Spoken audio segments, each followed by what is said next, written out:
So for the second part, what we're going to look at now is the actual movement part. We have visual movement in spreading that small painting apart. Now we're going to create actual movement by creating a pop-up, and I'm going to take these shapes and I'm going to cut out,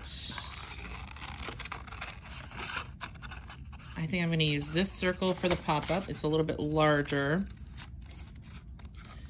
And again, it could be other geometric shapes. You could do squares or triangles or what have you. But it shouldn't be like something that you're like, it's a heart or it's a star.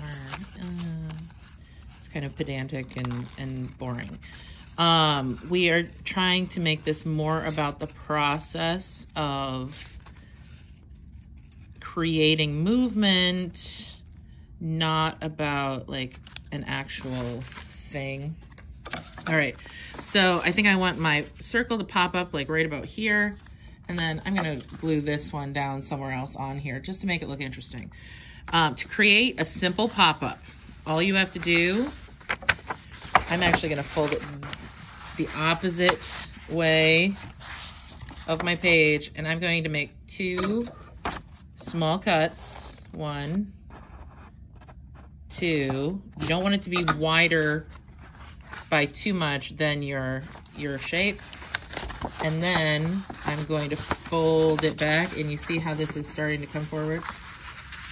Basically, push that in. It'll make like a little square. I'm gonna put a little bit of glue right there. I'm gonna put my circle right there,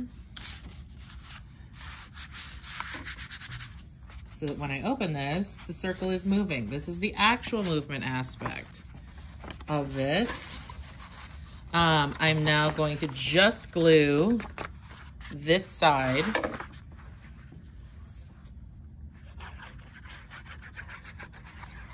Don't need a ton, just a little around the edge, a little bit of zigzag. That is not a ton.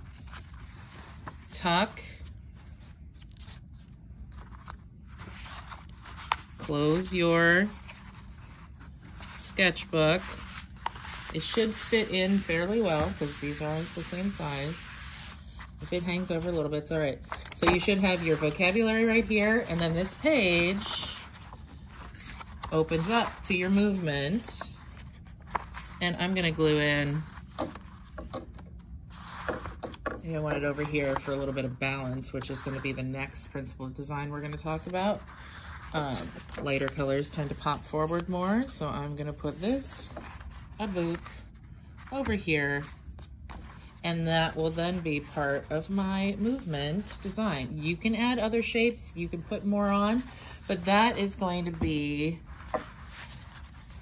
visual movement or optical implied movement through that cutting technique, and then actual movement from the pop-up technique. All right.